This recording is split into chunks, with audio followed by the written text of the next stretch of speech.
Advocates who are here. Hope it's not too much of a change in your plans to come to Oxford rather than to New Orleans. It's not the Crescent City, but it's got its own special joys. We have 4 arguments this morning. We'll hear 2 probably and then take a break, but we'll see how that goes. The first case of the day is United States versus Kinzy, 22-30169. Ms. Kuhn. Thank you, Your Honor. Good morning, and may it please the court. My name is Samantha Kuhn, and I represent Christopher Kinzy in this appeal. There's 2 errors that we've raised in this appeal related to the calculation of the sentencing guidelines that applied to Mr. Kinzy at sentencing.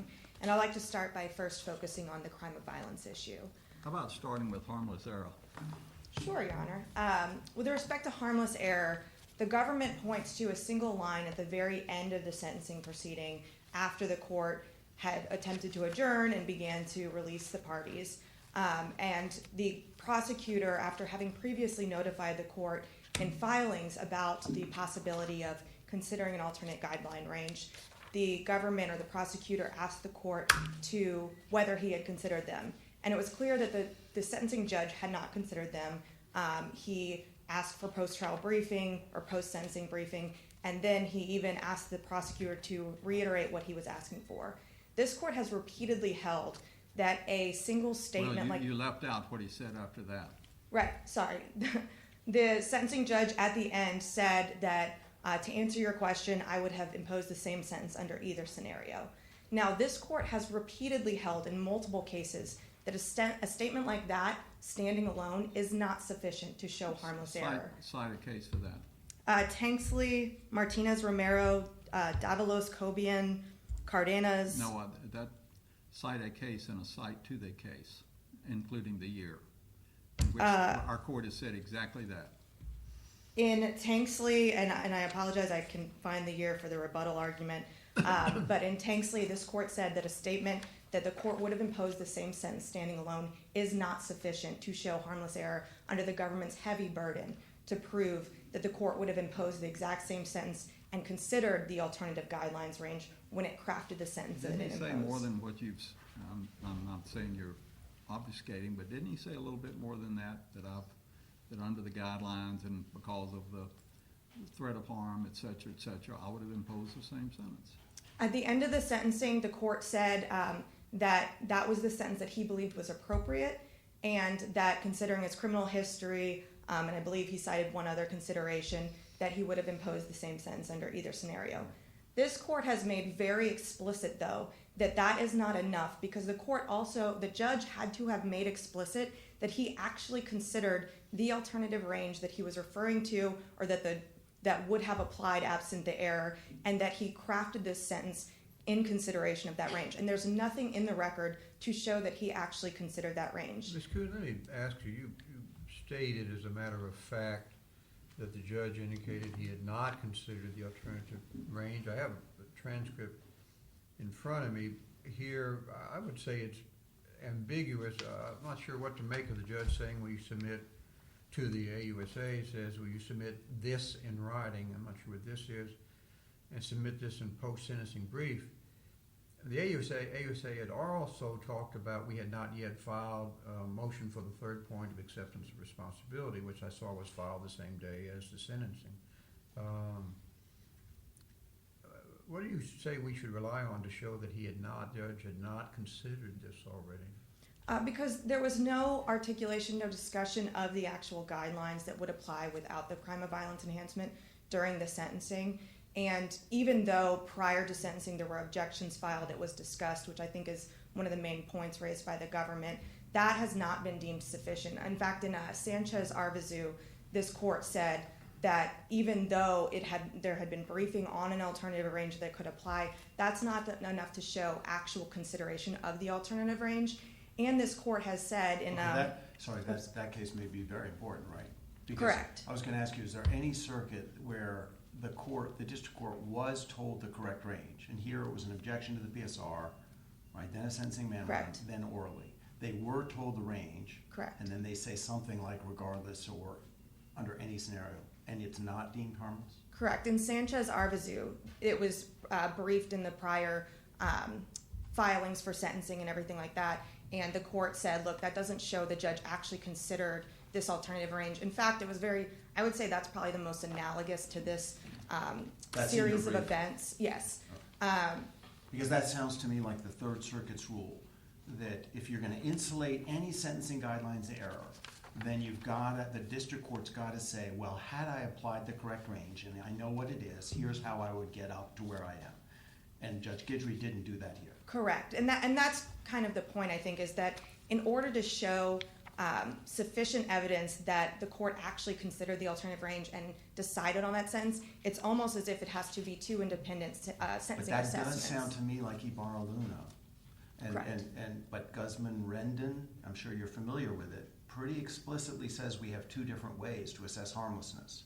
And in a case where the guidelines 41 to 51, the correct version, is 3 times presented to the district court, and then the district court says under either scenario, sure sounds like he's thinking of that correct scenario, but I'll still give 87 months. And I think the key here, though, is that the court has to show that the judge actually evaluated why he would impose a variance. That makes sense to me logically, and I see that as the Third Circuit's, but how do you distinguish Guzman-Rendon? I would say that in order to show, and again, with cases like Tanksley and the other... I'm just going to press you on that. How do you distinguish Guzman-Rendon? I do not recall the exact fact scenario. So the last quick question then. So your argument is that you have to actually explain how you get higher than the correct range. Your argument isn't, therefore, well, this was too abbreviated a comment, one, just on its own, or the timing of it, that the government prompts him at the very, very end, after sentence was already imposed. The argument is the first, not the second and the third. Is that correct? Correct. The argument is that the record evidence has to clearly convince this court that the judge actually considered in crafting his sentence the correct or alternative guidelines range. Not that just that the judge said, well, now that I'm thinking about it, sure, this is the sentence that I would give no matter what. Because those are two different aspects. Even under that first path, I know that the two paths that were kind of laid out, I think they're described in Taylor. It seems like those are all two paths within the Ibarra-Luna framework. It's just a little hard for us to say as a court of review, he didn't consider something where he specifically said, under that scenario, I would still give 87. He doesn't explain how he gets up there. He doesn't go through the 3553, but it's really hard to say he didn't consider it. He said he did. Well, he didn't explicitly say that he considered the alternative range of 41 to 51 months. He does say under either scenario, but at no point during that sentencing hearing had anybody discussed the alternative ranges.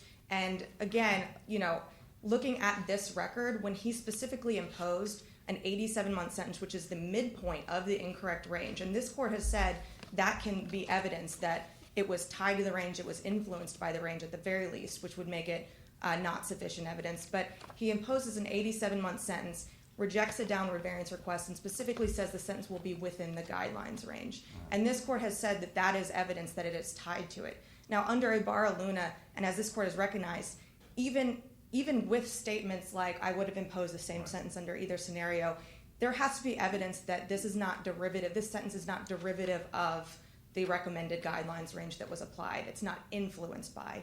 And here there's simply no record evidence that this 87-month sentence, 7.25 years, would have been selected or was selected after due consideration. I think you went under Ibarra-Luna. My difficulty is we seem to have really channeled out a separate approach. And of course, I'll ask the government this. It seems to almost disadvantage defendants that, like here, specifically draw to the district court's attention the correct range, because then they're stuck with the less favorable formula. Had no one focused on the correct range, then Ibarra-Luna would apply, and I think on this record you'd win. The trouble is, FPD was really assiduous, and 3 times they told Judge Guidry what the right thing was, and then he says, either scenario. Well, and under Tanksley and these other cases succeeded Ibarra-Luna, I do believe in Tanksley this exact or similar scenario happened where the court said, I would have imposed the same sentence no matter what. But the court said there is no record evidence that the court explicitly did consider the alternative range before making that statement. And so I think looking to those cases, it's clear that the court has said that it has to be firm, concise, and without equivocation. And in this case, all we have is a judge who expresses some confusion about what the government is even asking for after he's pronounced sentence. There's no discussion. Most of these cases involve extensive discussion in the imposition of the sentence, that even if it's tied to the guidelines, the court goes into great length about why that specific sentence is appropriate. I don't know how the judge could have been more firm and concise, and I don't agree with you that he's confused. I think perhaps the way it was put to him, he didn't understand exactly what they were talking about. Once they clarified what they wanted, he gave some reasons, but maybe you ought to move on to your next point. I do think, and just one more point, I do think it is notable in the statement of reasons that there is no indication of a basis for a variance or specific sentencing factors that went into the court's determination of the appropriate sentence. If that was issued after the sentencing had concluded, obviously, and so looking at that, I think that is additional evidence and undercuts the position that the district court judge actually considered a 41 to 51 month guideline range and decided that a 3-year upward variance was necessary.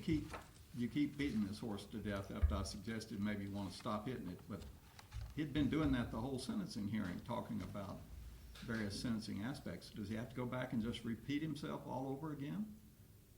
The previous parts of the transcript, and I apologize, Your Honor, I don't mean to keep reiterating, I just wanted to point out the statement of reasons, but the previous parts of the sentencing proceeding were just ruling on the objection, the discussion of the actual objections. He overruled the defense's objections to them and then moved on, addressed the downward variance. Adopt the pre-sentence investigation report. Correct, and then stated that he was noting the objection or noting the request for a downward variance and denying it and imposing a guideline sentence. That's the entirety of the court's explanation for the sentencing at that point in time. So just, I guess, briefly moving on to the actual, the substance of the two errors.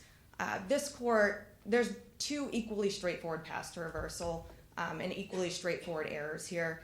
One of them, of course, is Borden and Garner. Under Garner, that dictates that this Mr. Kinzy's prior offense cannot categorically qualify under the force clause due to the allowance and the only having a need for reckless intent. But this court doesn't even need to reach the application of Borden and Garner to this case because the Shepard documents did not show or meet the government's burden of showing that the statute's divisible and that Mr. Kinzy was convicted under a specific subsection. This court has said that when you look at Shepard... Didn't the indictment almost exactly express, I think it's subpart C of the statute we're talking about? It did not, Your Honor. The language that the government focuses in on is the phrase use or threats of violence or threatening violence. And he said, I'm going to kill you. I'm sorry, Your Honor. I'm talking about the prior conviction for resisting an officer. That relates to the second issue. The resisting officer predicate offense that they treated as a crime of violence. For that one, the charging document just referred to use or threats of violence, which is fundamental to the entirety of the statute. And the government doesn't point to any phrase in there that actually isolates a specific subsection and a specific version of the crime, which is what is necessary. This court has explained that in order for a Shepard document to show a divisible offense and show a specific subsection was the conviction, it has to identify language that is basically unique to that version and to the exclusion of others. And that's not what we have here. And so the court doesn't even need to get into the Borden and Garner analysis because by the government's own concession, if there's no specific subsection that he was convicted under, then even pre-Borden, the statute is broader than the force clause and it can't qualify. Now, if the court does reach the Borden and Garner issue, I think it's important to look at the fact that LZ, the Supreme Court case from Louisiana, has made explicit what the intent requirements mean. And Garner obviously relied on that general intent requirement to find that under Borden, Louisiana crimes that require only general intent allow for reckless-based offenses. And so this court, I know that there's been a lot of citations to various state cases and various applications, but as the Supreme Court made clear in Taylor, the reasonable probability analysis of a state offense being applied in a certain way, it's not to say that anyone needs to prove that it's always or even usually applied in a certain manner. The point is to show that it may be applied to broader conduct. And here we don't need to look further. But if we were to look further, cases like Brock, Williams, and Bradley are all cases where these uses of force, of physical interactions, struggles, where there's no directed, no conscious object of the action are sufficient to show resisting an officer by force or violence. And so it's clearly broader than the force clause under any analysis, but certainly mandated by Garner. And I see I'm about all out of time, so if I have any more questions. Thank you, counsel. Thank you.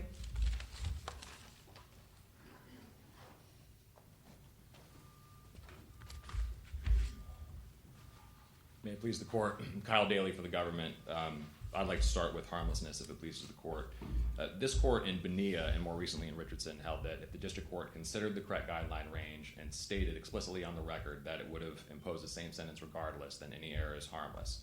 Now, Bonilla is important because... Well, so that word regardless is all that's necessary in the government's view? If at the very end of sentencing you just say, hey, Your Honor, could you just say regardless and you've insulated any error? Is that the government's position? No, the term regardless is not the operative term. No, but either scenario is only one extra word. Can a judge just at the end, facing very difficult sentencing guidelines, insulate the whole kit and caboodle from our review by just saying, you know, regardless of who's right, I give 87 months? Is that the government's position? If the discussion that is directly before that comment is all about the guidelines range, then yes. If it's clear from the record that what the... Okay, so the government is saying that the district court has to itself discuss the range. No, that's not what I'm saying. I'm saying if the district court says... Now that's Ibarra-Luna, right? Ibarra-Luna, in the case of the Kinzy relies upon, they're conflating the two paths of harmlessness. In Ibarra-Luna, there's no direct statement by the court that I would have imposed the same sentence regardless of what right. range. I'm not asking about an obligation to say I would impose, because that does reduce just to a regardlessness statement, a meaningless little you can't review me, Fifth Circuit. I would say, why isn't it true that the district judge, if they're wrong in their guidelines, has to explain how, given the right range, they get to the higher sentence? Because in order for it to be harmless, it has to be clear in the record that they considered that guideline range. But under Bonilla, all that's required is that range be in the documents that the court reviews at sentencing. So in Bonilla, it was just in the PSR objections. Here, it was in Kinzy's sentencing memo, which the Judge Kinzy, as far as we know, he made no analysis of the correct range. It was just presented to him, but he never talks about it. Well, no, because he mentions that he reviewed the sentencing memo twice. But he disagreed with it. He found that the higher range applied, but he acknowledged that he had reviewed the sentencing memo. So do we even know? Let's assume you lose on crime of violence. So this man is not an armed career criminal, and that happens a lot. It's very difficult for us to assess in courts COVs. That's a big swing in prison time. And a judge who thinks he is an armed career criminal and sentences based on that doesn't have to say, well, if I were wrong about that, here are the 3553 factors that mean I would give him this monster sentence anyway. Don't have to say that. That's not what Bonilla requires, and Bonilla is still good law as far as I'm aware. It's just got to, that range has got to be within the documents that the court reviews, and then he has to make the explicit statement. Isn't there a little bit more in this transcript? It's been referred to a little bit earlier, questions to your friend on the other side, that the judge seemed confused when the AUSA was asking about the alternative guideline, and the judge says, can you submit a brief on that? What do you make of the effect on that on our analysis? It does indicate a lack, at least as of that moment. Judge Barksdale suggested he just needed to get a little more focused on what the AUSA was asking. Maybe that's the answer. But doesn't that suggest a lack of consideration of this alternative? I think what that suggests is that the district court didn't understand why the government was asking about it. But I don't think it indicates that the district court didn't consider it. But even if this court finds that it didn't, it can consider it during the sentencing hearing, and that's what the court did. I have not seen any case law, and the defense cites none, where this court or any appellate court casts doubt on a district court statement because it's in response to a party's inquiry. That's what district court lawyers are supposed to be doing. Is they're supposed to be trying to get as full a record as possible. Right, but the government rule here is punishing the defendant who actually does give a full record. Do you see why? You've just said it all depends on whether they present the argument. If so, the court can just say insulate. But what, therefore, so in other words, Mr. Kinzy would have prevailed in front of us had his lawyers not been alert and not told Judge Guidry about the crime of violence. See what I mean? I do see what you mean, Judge Higginson. Of course, if that range had not been in Kinzy's sentencing memo, it might have been in the government sentencing memo. So it can be brought, or it could have been in the PSR. Speak about the reality. Here, they objected to the PSR. That's where it comes in. Then they file a memo. Mm-hmm. That's where it comes in. Then they argue it. 3 times the defense presented it to Judge Guidry. Had the defense not presented it, under your logic, he would win. So he's losing because his lawyers were good.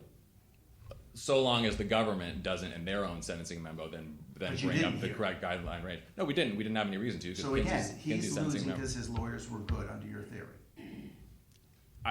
I understand where you're coming from, Judge Higginson. I wouldn't put it that way because any party, the government or the defense or the probation officer, can put that range into the documents and have it reviewed by the court. If Kinzy's sentencing memo hadn't had that in there, then the government may have just brought it up. But it was in the record, so there was no reason for the government to pound on it or repeat it over and over again.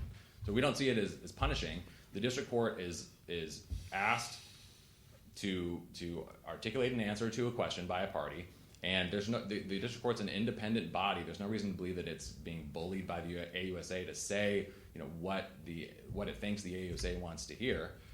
So we can rely upon the district court's statement in that moment that it had considered the guideline range, or that it had considered the memos, and that under either scenario I would have imposed the same sentence, and then it explained. Is there any case you presented to us in which it happened in this chronological order?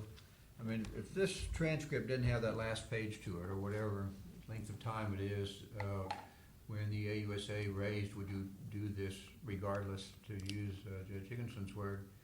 So if that weren't in there, it seems to me the harmless error is a much tougher argument.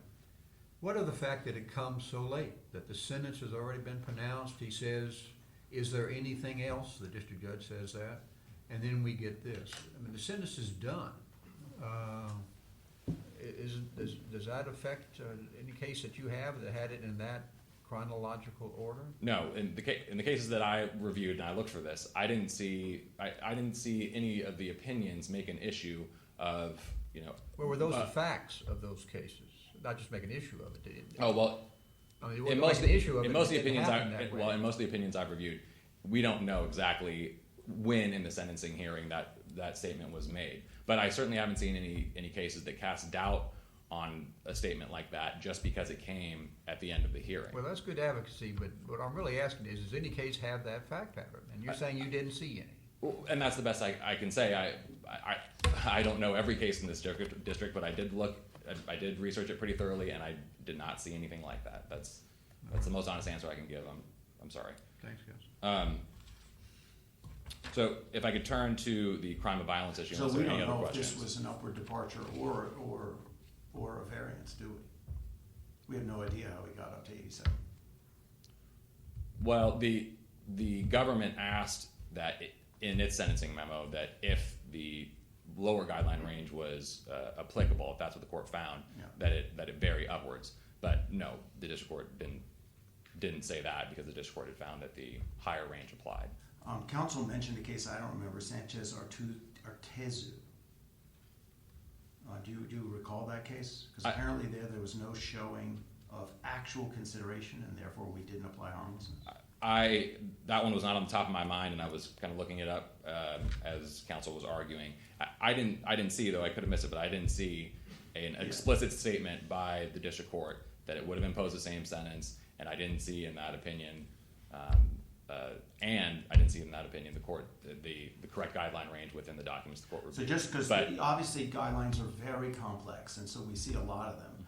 It is the government's position, and I guess it's a compound question. Would you say other circuits agree that as long as a sentencing judge at the very end of sentencing just says, regardless, whatever's been presented to me, this is what I do, at that point, any sentence is reviewed for harmless error? That's how simple it is? So long as that other guideline range that the appellate court determines to be the correct one is reviewed by the district court. Somewhere in the record. So somewhere in the record, I think you can limit it to the sentencing record, but yes, somewhere in the documents that we know that the court reviewed. So So here we know the court reviewed those memos because it said that it had at the sentencing hearing. So moving to whether or not Kinzy was actually convicted under subsection 4 of Louisiana's felony resisting statute. According to this court's decisions in Sanchez and in Torres, a charging document that closely tracks a particular subsection can establish a conviction under that subsection. And Kinzy relies on what he calls the legal certainty standard that's not mentioned in Sanchez or Torres, but regardless, it's legally certain that Kinzy was convicted under subsection 4. Kinzy's indictment charged him with resisting the officer with, quote, the use of violence or threats of violence. So Kinzy could not have been charged with all 4 subsections because the term threat is not in the preamble or in section 3.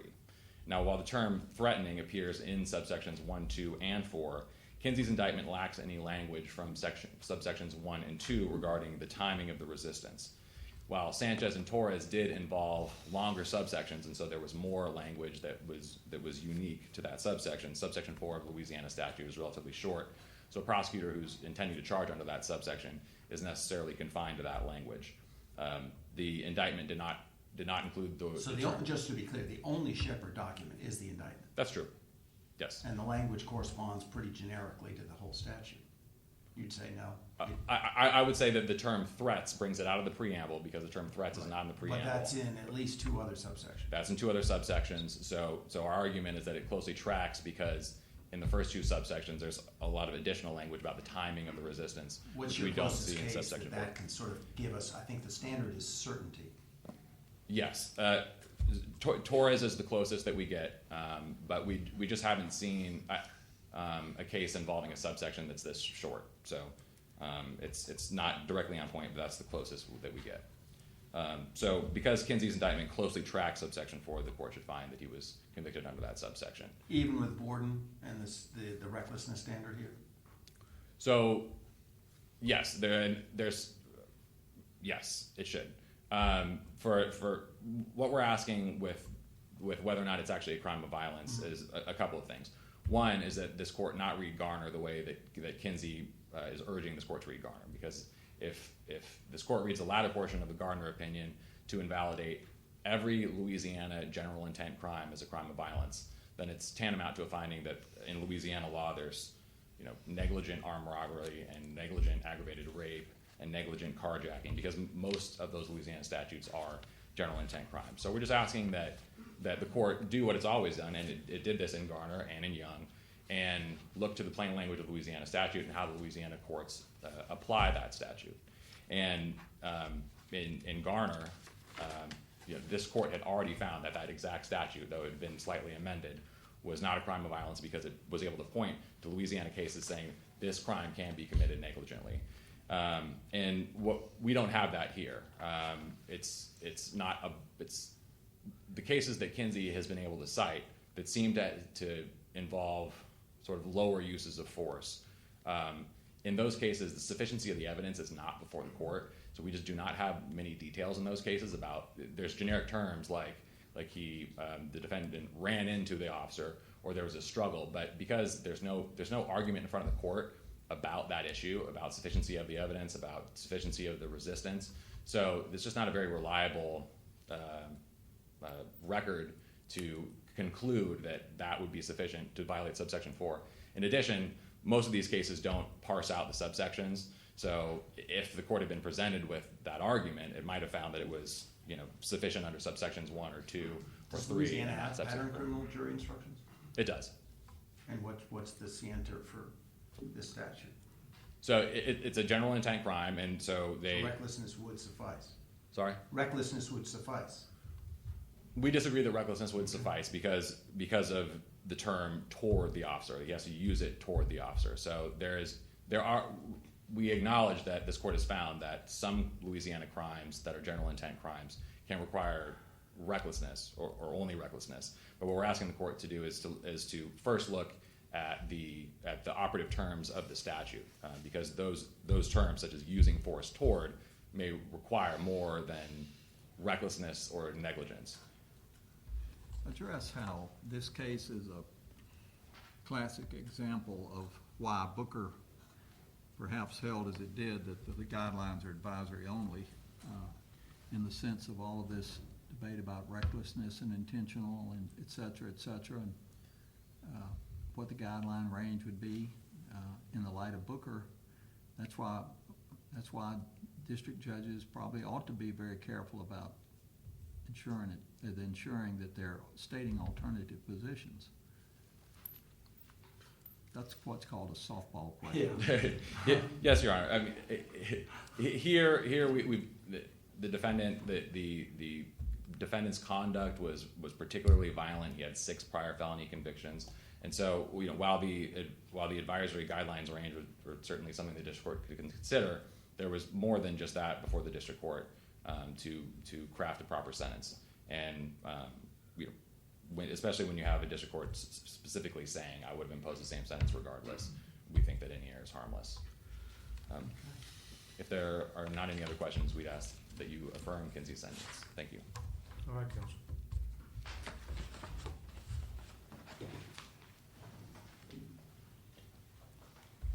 I'd just like to briefly address a couple points made by opposing counsel and then return to a couple cases about the harmlessness issue.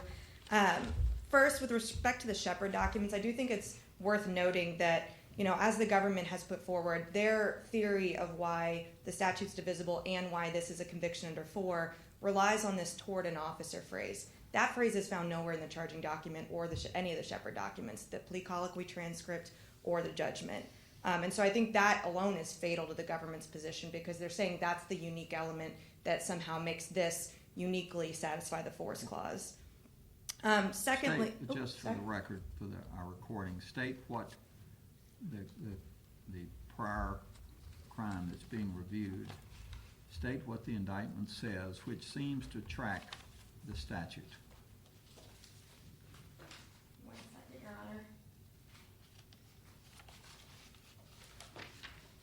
The indictment specifically says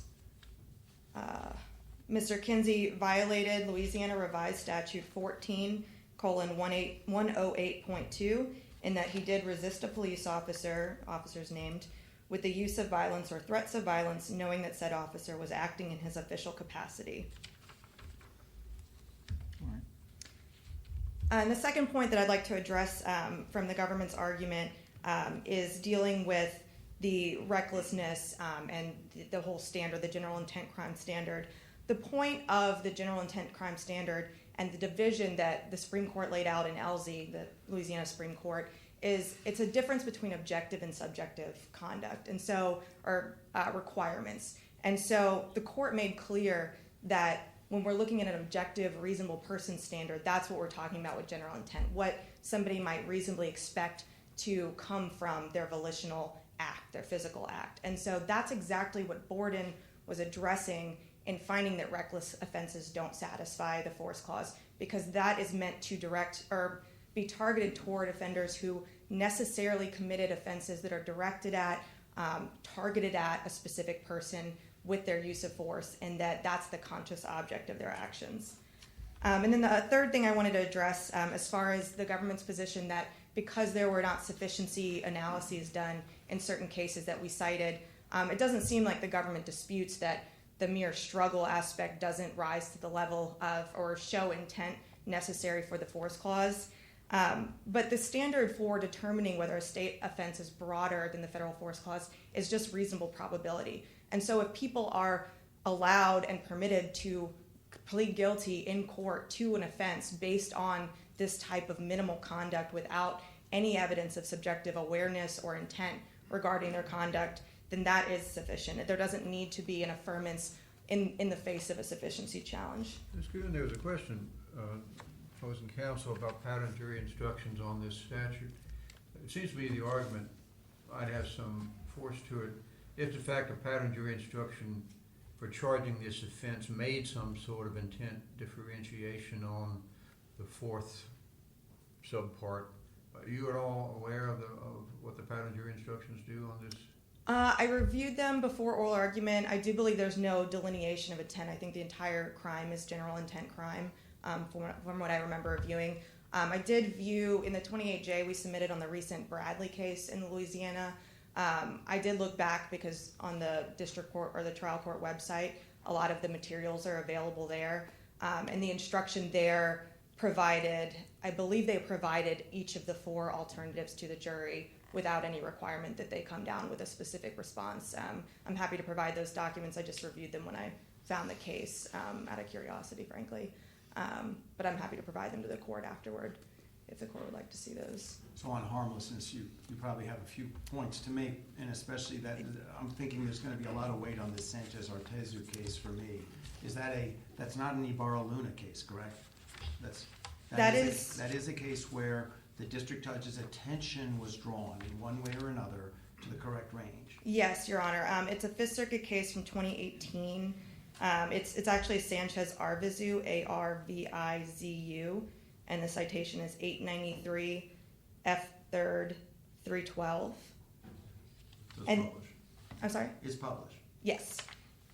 And that case is one where, similar to here, the parties or the defense had provided an alternative guidelines calculation. I think both the probation officer and defense had lower ranges than what was applied and provided both of those to the court. And the court denied a variance, said it wasn't inclined to grant a variance to what turned out to be the correct range.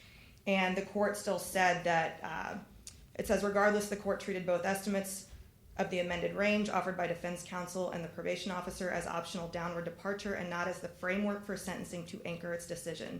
The record is therefore silent with regard to how the court would have sentenced him had it considered the correct guidelines range. Okay. And so I think that is the most analogous to this fact pattern and to the reliance on the presentation of alternative ranges in filings. Thank you, Your Honors. All right, Counsel. Thanks to both for helping us understand this case. And